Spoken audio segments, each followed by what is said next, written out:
Hi, and welcome to my sewing room.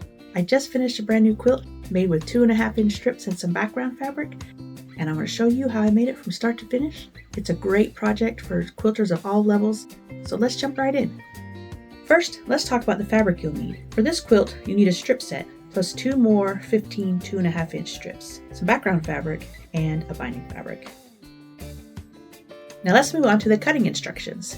From the background fabric, you need to cut 14 strips that are 6.5 inches wide by the width of the fabric. Take one of the 14 strips and subcut it into a 15-inch strip. For the border, you need to cut 7 2.5-inch strips by the width of the fabric. For your binding fabric, you need to cut 8 2.5-inch strips by the width of the fabric. If you like to cut your binding just a little bit shorter, you can cut them at 2 1/4. I like to cut mine at 2 1/4. Gives me a nice little small binding on the side. Next up, we're going to create our strip sets. Organize your 40 strips into 13 groups of 3. You'll have 1 strip left over. Cut that one into 15 inches and pair it with your 2 smaller strips. Take one of those groups of 3 and sew all 3 together to create a strip set that measures 6.5 by the width of the fabric. Since my strips had pinked edges, I put a 2.5-inch ruler on top to see where the 2.5 inches actually were. It ended up being in the valley of the pinked edges, so I lined that up with my 1/4-inch presser foot. Repeat this process for the rest of the groups of 3, including the smaller 15-inch strips, to create 13 long strip sets and 1 partial strip set. Once you have all your strip sets sewn, it's time to start making tubes. To do that, you're going to need your background fabric. Take one of your full strip sets and place a 6.5-inch by width of fabric background strip on top, right sides facing up. You want the pretty sides together. Now the background is white, so it's the same on both sides, but I want my strip set facing up. So when I put my white on top of it, it'll be pretty sides together. Sew a seam down both long edges to create a tube. Repeat this for all 13 strip sets of your partial strip set and sew it the same way to create a very small tube. Once all your strip tubes are sewn together, it's time to subcut. Take each full strip tube and cut 6 6.5-inch squares from each one. For the partial strip tube, you're going to cut 2 6.5-inch squares. In total, you'll have 80 strip tube squares to work with. Now it's time to turn these squares into beautiful quarter square triangles. Take each strip tube square and cut it diagonally from corner to corner, which will give you 160 triangles. When you do this, you want to make sure all your diagonals are going the same way. Otherwise, when you open it, the strips will be going opposite directions than what you want. So if they're all cut on the same diagonal, they'll all open up and be in the same direction. Open each triangle carefully to reveal half of a quarter square triangle block. You may need to gently pull apart the stitches at the corner of the top to open it. Just give it a little tug. Next, pair up 2 of those half quarter square blocks and sew them together along the diagonal. You can mix and match or pair up halves from the same 6.5-inch square. It's totally up to you. I decided to make it easy on myself and I kept the 2 half square triangles together. Each quarter square triangle block should measure 8.5-inch square. Repeat this process until you have all of your blocks ready to go. Once I had all mine pressed, mine came out to about 8.5 inches. I measured a couple of them and they were all pretty standard, so I didn't trim them down. But if you notice yours are kind of off, some are bigger, some are small, you can take the time to trim them all down and have them all the same size. That way your rows will fit together nicely when you start sewing everything together. Once your blocks are all ready, pressed, trimmed, ready to go, it's time to start assembling the top. Your quilt will be made up of 8 rows, each with 10 blocks. Start by laying out the first row and alternate the quarter square triangles. Rotate every other one by 90 degrees. Remember, the key tip here is to make sure that the background fabric in one quarter square triangle never touches the background fabric in an adjacent quarter square triangle. That will help keep the design nice and balanced. Now my design wall wasn't big enough, so I had to kind of turn the quilt at a vertical. So I did 10 rows across and 8 down, just so I could fit it on the design wall when I was trying to figure out where I wanted to lay out all my blocks. Continue this pattern, repeating row 1 and row 2 until you have all 10 rows completed.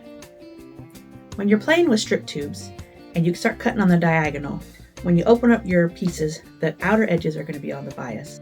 So you have to be careful when you press. You'll make sure you just press and not iron back and forth. You just want to press. That will help keep things from getting distorted. This quilt is pretty big, but I wanted to add some borders to help stabilize some of those edges on the side because they're all on the bias. So I decided to add a small border, which is about 2.5 inches. I decided to start with the top border first. What you'll need to do is measure across your quilt, usually about 3 places, and then take the average and then you'll cut your border to that size. Most of my blocks came out at 8 inches, so I went ahead and made my top borders at 64.5, and then I made my side borders at 84.5. So when you're working with bias edges and you want to put your border on, I highly recommend pinning, because as you sew, those bias edges will get stretched, and the pins will help keep your border in place and help prevent any extra stretches. So if you take the time to measure and pin your borders, it'll help keep you from getting those wavy edges when you want to go to quilt it. Once your quilt top is done, it's time to quilt it. You can get yourself a wide backing and make your backing easy. I decided to use some of my scraps and make a pieced backing.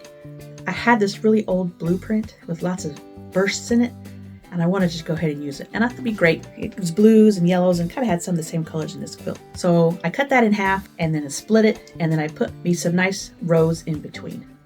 The strips down the center of my back, they measure 20 inches by 6 inches. Some of them are a little shorter than 6 inches because that strip wasn't quite long enough, but most of them are 6 inches. I cut enough to go the length of the quilt. And to blend it in with the two sides of the blue, I made the vertical strips with the yellow and the floral print in the center.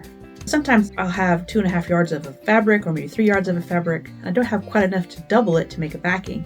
So I just split it in half and fill in the middle with different scraps. It makes the perfect size backing.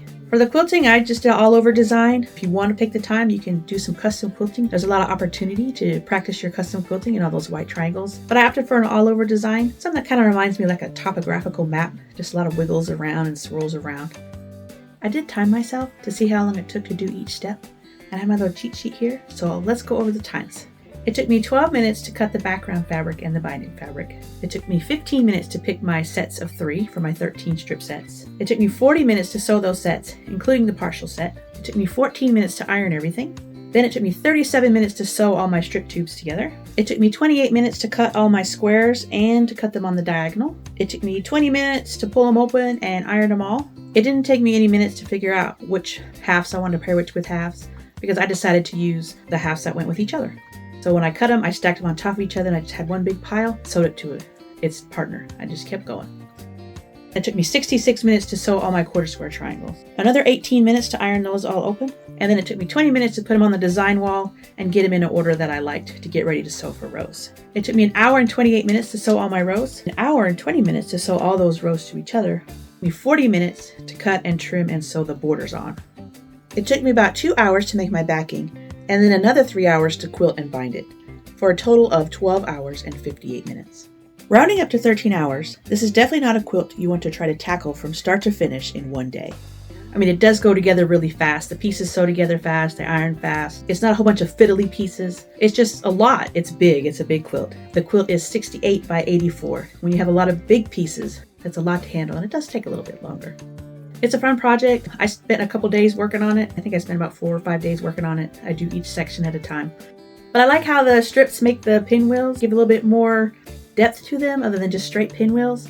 And it's a great way to use up those strip sets that you have lying around. I have a bunch. When they go on sale, I can't resist. I'm trying to come up with ways to help me use these, and this is one of them. I may end up making another one if I need another big quilt. Thanks so much for watching. I sure hope you enjoyed this tutorial. And if it's inspired you to make one of your own, let me know in the comments below. Let me know what kind of colors you like, what kind of strip sets you work with. I'd love to hear what you're working on. And until next time, happy sewing.